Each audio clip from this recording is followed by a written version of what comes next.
Good morning and welcome to another edition of the Main Management Weekly Market Note. I'm Alex Varner, our Director of Research here alongside James Maxwell, VP of Research. As the data continues to not come out with the government shutdown, rumors have it there's maybe something In the works. swirling. Yep. I don't know. Hopefully this resolves before selfishly my travel next week and for everybody else as well. I Well, think naturally, Thanksgiving's coming up. Now the Congress people have an incentive to they do. If they want to get on a plane to fly home back to their constituents, Exactly. who they have represented so well.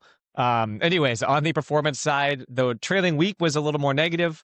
Basically, the broad indexes were red across the board. S&P down 1.6, NASDAQ down 3.1.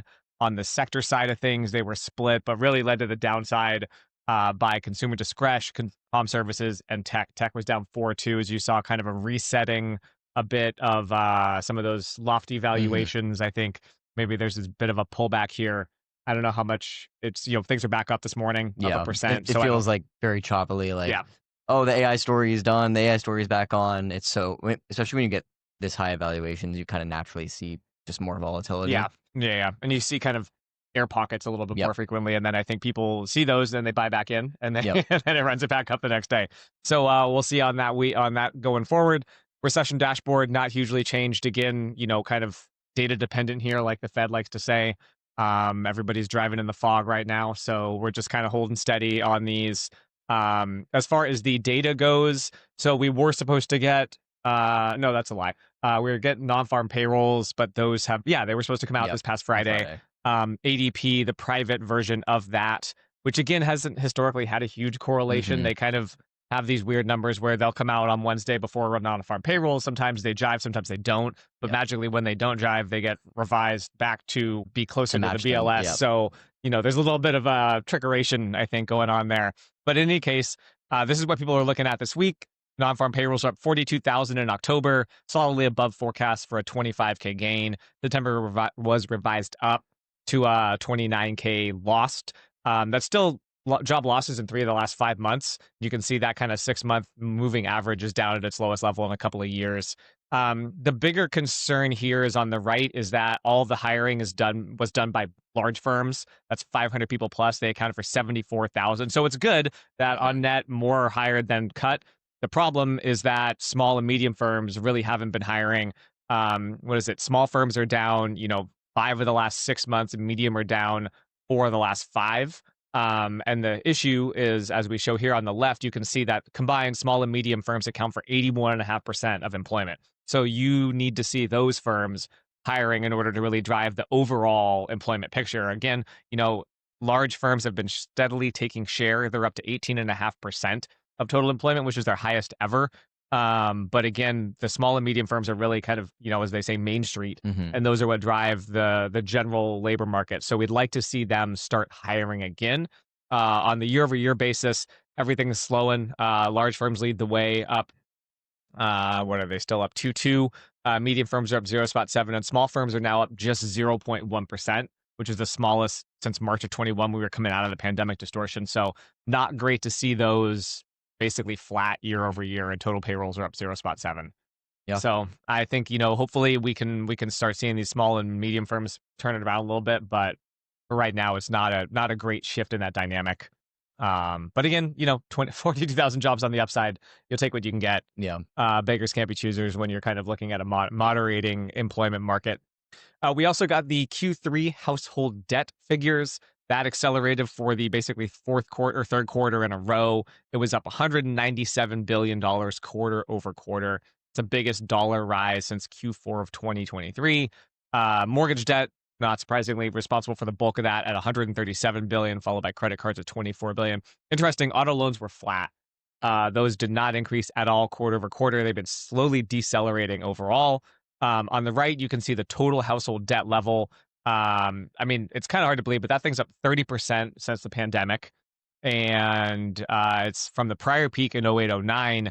It's, that debt only increased by 12.5%, 12.6% over 12 years. In the meantime, in the last 5 years, we've gone up 30%. So you've seen an acceleration in the debt levels rising on the household basis. And they're up 3.6% from a year ago. I'm not sure if you have this. I don't think you do. Do you have anything that looks at kind of the percent of total wealth? Because I know I've seen like debt servicing as so the concern is the debt servicing. Yeah. And that still remains pretty manageable. Yeah. I remember when I've looked at that, it's kind of at roughly pre-COVID levels, 2019. Yeah. Much below where it was in like 2008. The debt servicing, if you're unaware, is your ability to pay off your debt. So you can have a lot of debt.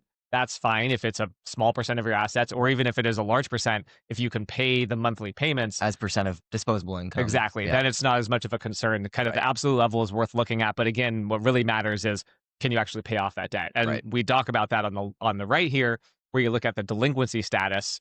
95.5% of debt is still current. There has been some concerns about rising delinquency status. However, it's worth noting that at 95.5, that's still above the long-term median of kind of current debt levels. And you see on the right some of the more derogatory categories, or I guess that means people are late in paying them, have risen, but they are still relatively low. Well, they're below their median. I think the big one, concern is severely derogatory. That's at 1.5, which is the highest since Q3 21, but it's still below its median of 1.8. The bigger concern is, I think, where I'm trying to read this here. Where'd it go? Oh, I'm blanking on this. One of them is above its median. I think that's 90 days. No, that's equal. 120 Oh, there you go. 120 days late. Is tick down, but it's still above its median of 0.8. So what you don't want is that those to transition into severely derogatory and then start picking that up. But on the left, you can see kind of the breakdown, and mortgage debt is clearly the biggest at 70%. But then you've got HELOC is up to 2.3. Credit cards are up to 6.6. Student loans and auto loans are both trending lower at 8.9. Those are the lowest share in 10 to 15 years. Part of that is also student loans are kind of skewed with the loan forgiveness and whether or not that's been brought back or canceled and then reinstated. But again, the delinquency, it's been, trending not in the right direction, but again, we're still moderating relative to median levels. Yeah, I mean, you can see that post-COVID on the right-hand side there. You had this spike upwards in current, probably due to, stimulus checks. And the student loan forgiveness as well. Student loan forgiveness, all the kind of easing, the easing that was done immediately following the pandemic. And then that's kind of slowly come back down. Yeah. And if you look at, compared to 08, 09, you came out of that, and the percent of, of debt current was far, far lower than it is now. So still, take with a grain of salt. For the back to the employment market, we got the Challenger Gray and Christmas job cut announcements. Again, these are announcements only. They don't actually track. It would be nice if they tracked like what of the percent of these announcements actually come to fruition, because the company can come out and say, hey, we're cutting 100,000 people, and they only end up laying off 2,000. So the delta can be very big. But again, the announcements, they're a directional move. But October spiked to 153,074 job cuts, the highest October in over 20 years. This is also when you see a seasonal spike in hiring. The interesting dynamic was that kind of September usually sees a bigger bump on the start of the hiring. This year was delayed a little bit, so October was higher than December.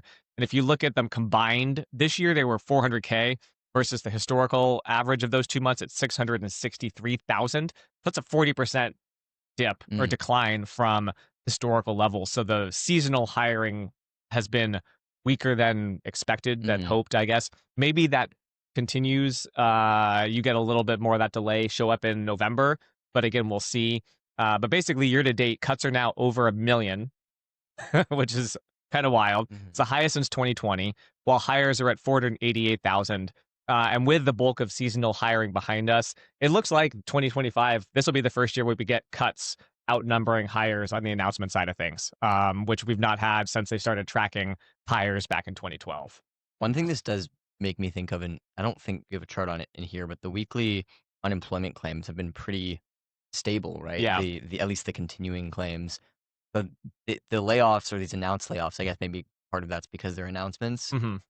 But even, the announcements from months ago haven't really been showing up in the actual number of claims or continuing claims, right? Yeah, I think that says that basically the announcements are worse than the reality. In the reality. Where they're not, companies announce, again, 100,000 and they end up laying off a fraction of that. Yep. But, I think part of it is also there's optics involved when, if your stock price is declining and you're like, we need to trim the fat.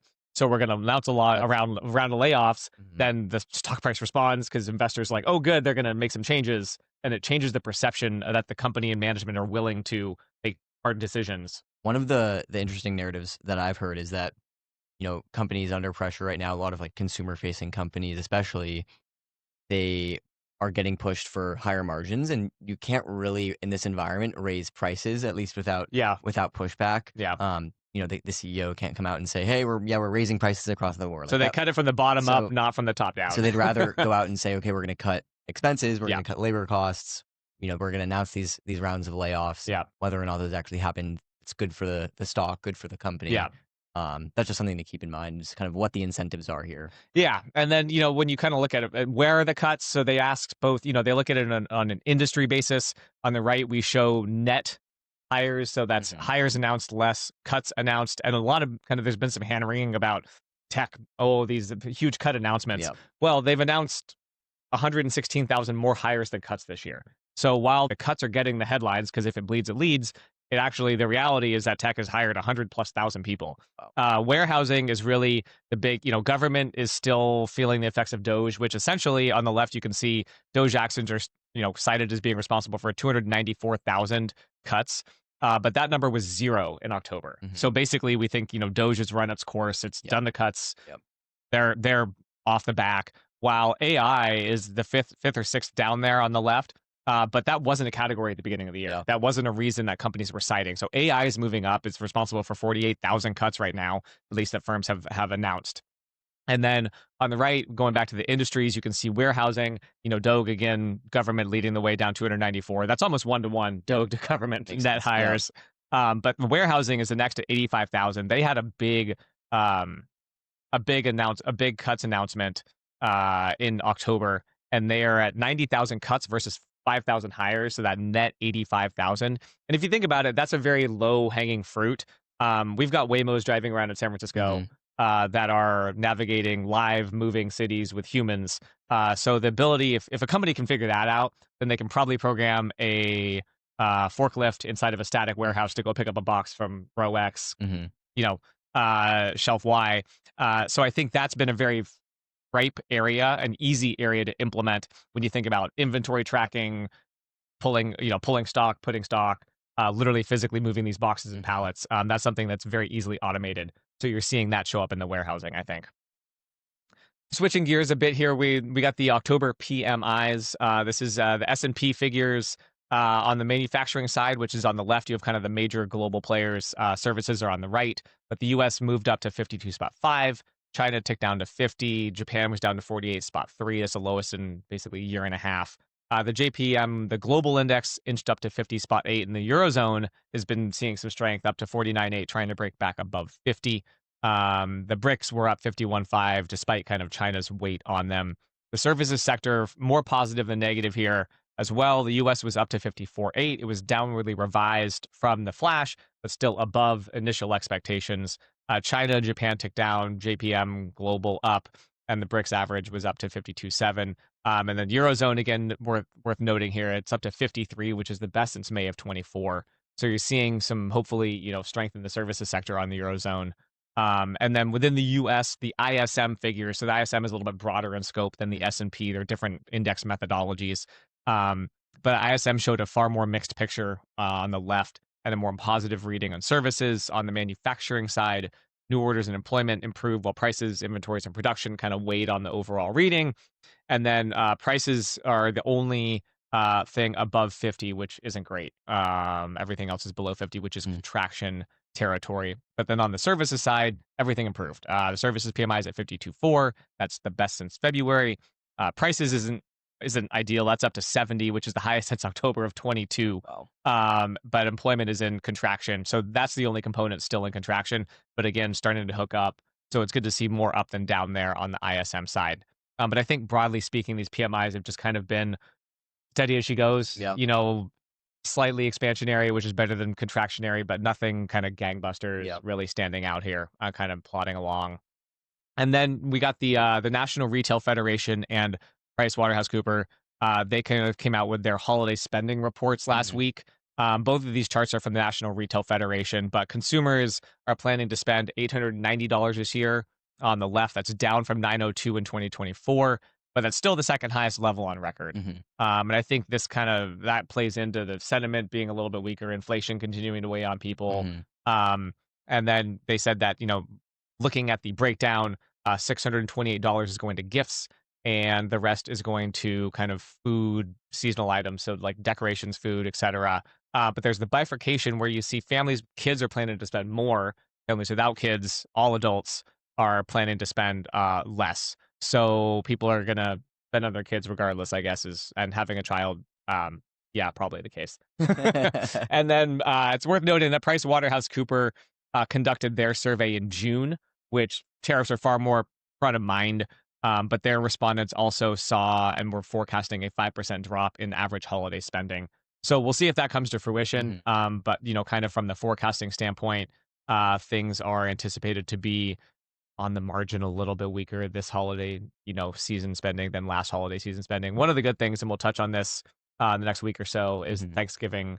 The cost of a turkey dinner is going down, which is it should be, I think, from preliminary reports I've heard. I think the Farm Bureau, whatever it is, puts out their cost of a turkey dinner. So we'll be sure to highlight that when it hits the wires. Do you think this ties in at all to the weaker seasonal hiring? If it's just generally kind of a weaker, I don't know. It certainly could be. I mean, holiday season type of spending, hiring, etc. I don't know if that's kind of connecting two dots that are far away from each other. But yeah, I mean, it's hard to say. I think, people are going to spend on their kids regardless. They'll figure out a way to do that, which makes sense there. But I think given the option, if people are generally feeling a little bit less certain about their financial situation, still feeling tariffs, inflation, then that makes sense. They're going to pull back a little bit. But again, $13 on a base of 640 is it's like 2 cups of coffee. A lot of noise in there. Yeah. So it's not like you're seeing things kind of fall off like you did in 21 to 22 when you went from, 879 to 883. So, maybe a little bit weaker on the margin, but nothing, I think, material. We'll see how that plays out. But kind of, to sum things back up, ADP payrolls up 42K in October, large firms responsible for all of the gain. Q3 household debt rising to new highs. But the delinquency is kind of trending in the wrong direction, to put it simply, but not really alarming levels yet. Job cuts announcements surged, and it looks like 25 will see more hires and cuts for the first time ever. October PMIs are more up than down, with services a little bit better. And then that retail season, as we said, expected to be a bit softer. But, again, TBD on that. And then the data we're supposed to get, we will get the NFIB because that's private. We're supposed to get headline CPI and core PPI, which we will likely not get, assuming the government, stays closed. Even if they do reopen, I think it's a little bit late for that, but we'll probably get a delayed reading on those. And that's kind of the high and the low of it. So thank you for joining us again this week, and we'll talk to you soon. Take care. Thank you.